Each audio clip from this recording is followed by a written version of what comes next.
کل پرسوں ایک مکالمہ پڑھا، بڑا اچھا تھا۔ وہ ایک دہشت گرد، جسے ہم دہشت گرد کہتے ہیں، وہ خود کو مجاہد کہتے ہیں، اس سے گفتگو کرتے ہوئے ایک بزرگ اس سے کہتا ہے کہ بھئی یہ ملک میں بنے ہوئے ہیں کلب اور ان میں شرابیں پی جاتی ہیں اور فوش ڈانس ہوتے ہیں، تو تمہاری کیا رائے ہے ان کو قتل کر دیا جائے؟ اس نے کہا جی ان کا قتل کرنا تو فرض عین ہے، کر نہ دیا جائے یہ تو ہماری ذمہ داری ہے، انہیں قتل کیا جائے۔ اچھی بات، اگر یہ قتل ہو گئے تو کہاں جائیں گے؟ جہنم میں جائیں گے۔ بہت اچھی۔ یہ شیطان جو ہے یہ لوگوں کو کہاں لے جاتا ہے؟ جہنم میں۔ ہم میں تو شیطان میں کوئی فرق تو ہونا چاہیے، جو کام شیطان کرتا ہے وہ بھی جہنم پہنچا رہا ہے، ہم بھی جہنم پہنچا رہے ہیں، تو بارگاہ رسالت سے تو پوچھو۔ اللہ کریم فرماتے ہیں میرے نبی یہ اگر اسلام قبول نہیں کرتے تو آپ ان کے دکھ میں جان ہی دے دیں گے۔ یعنی آداب رسالت یہ ہے کہ ایک کافر کے لیے حضور قلب اطہر پہ بوجھ لیتے ہیں، اللہ کریم فرما رہے کہ آپ اپنی جان ہی دے دیں گے، آپ اپنا دکھ اتنا دکھ لیتے ہیں۔ انہیں اختیار دیا ہے، یہ اپنے پسند سے آپ کا دامان رحمت چھوڑ رہے ہیں، آپ دکھ نہ کریں۔ ہم لوگوں کو جہنم میں بھیجنے پہ لگ جائیں تو پھر ہم تو کوئی کام کر رہے ہیں جو شیطان کر رہا ہے، ہمارا کام تو جہنم سے بچانا ہے۔ کیا کیا کچھ ہے اس دامن میں، وہ دامن ہاتھ میں آئے تو کیا کیا کچھ ہے اس دامن میں، دامن ہاتھ میں آئے تو ہمارا کام تو دامان رسالت کو تھامنا ہے۔ ہمیں لوگوں پر فتوے لگا کر انہیں کفر میں نہیں بھیجنا، بلکہ جو کفر کر رہے ہیں انہیں سمجھا کر اسلام میں لانا ہے۔ ہمارے مزاج عجیب ہو گئے ہیں۔ میں بڑی معذرت کے ساتھ یہ عرض کرنا چاہتا ہوں کہ مجھے بہت کم اتفاق ہوتا ہے، میں اخبار بھی کم پڑھتا ہوں، ٹیلی ویژن بھی کم میرے پاس فرصت نہیں ہوتی، جو تھوڑی سی ہوتی ہے دیکھتا بھی ہوں۔ کچھ اچھے پروگرام بھی ہوتے ہیں، کچھ دینی مسائل ہوتے ہیں، کچھ اچھے مذاکرے ہوتے ہیں، کبھی کبھی فرصت مل جائے سن بھی لیتا ہوں۔ مجھے بڑی حیرت ہوتی ہے کہ ہمارے رہبران اور ہمارے لیڈران کرام اور ہمارے سیاستدان جب سٹیج پہ آتے ہیں تو برائیاں گنواتے ہیں، فلاں میں یہ برائی ہے، فلاں میں یہ برائی ہے، فلاں میں یہ برائی۔ جب دوسرا آتا ہے تو پھر وہ اس کے گناہ گنوانا شروع کر دیتے۔ تیسرا کیا یہ اچھا نہ ہوتا کہ ہم کچھ اچھائیاں بتاتے؟ دشمن کو چھوڑ دو، اس کو چھوڑ دو، اس نے برا کیا یا بھلا کیا، اس کا ذکر تم اپنے وقت میں اپنے سٹیج پہ کیوں کر؟ تم بتاؤ تم نے اپنی سیاسی زندگی میں قوم کے ساتھ کیا کیا بھلائی کی، اور پھر موقع دیں گے تو اور کیا کیا بھلائیاں کرو گے،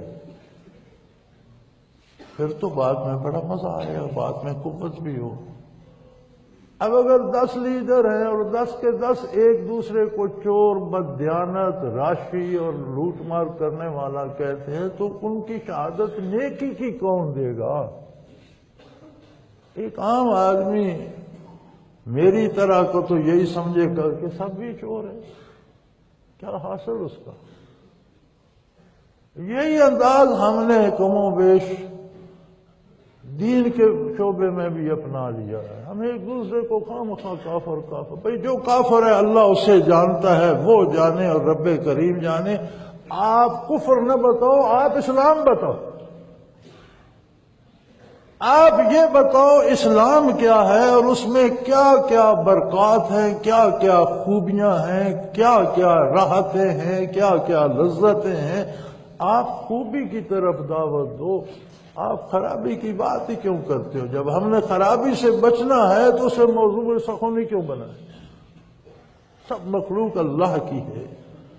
اللہ نے 2 حق ہر بندے کو دیے ہیں. زندہ رہنے کا حق اللہ نے اپنے بندوں کو دیا ہے. جان وہ لے جا سکتا ہے جو زندگی دے سکتا ہے، وہ زندگی لے بھی سکتا ہے. اللہ کے حکم سے کسی کو مارا جائے وہ درست ہے، اس کی اپنی مخلوق ہے، وہ قادر ہے، اسے یہ حق حاصل ہے.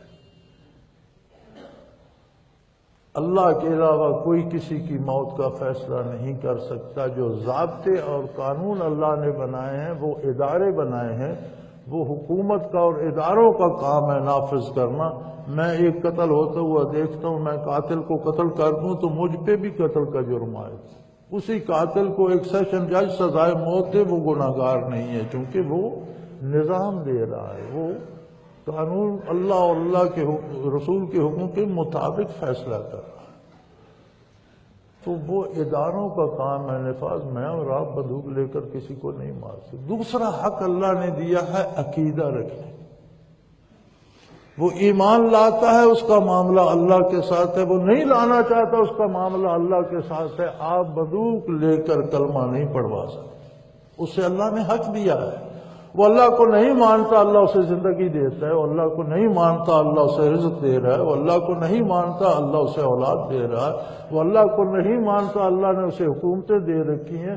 جب اللہ کی بارگاہ میں جائے گا تو اللہ کریم حساب کتاب کر لیں گے کہ میں نے تجھ پر کیا کیا انعام کیا اور تو نے جواب میں کیا دیا.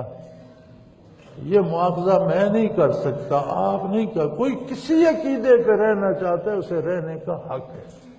ہاں آپ کے پاس بہتر عقیدہ ہے تو اس کی خوبیاں ضرور بتائیں.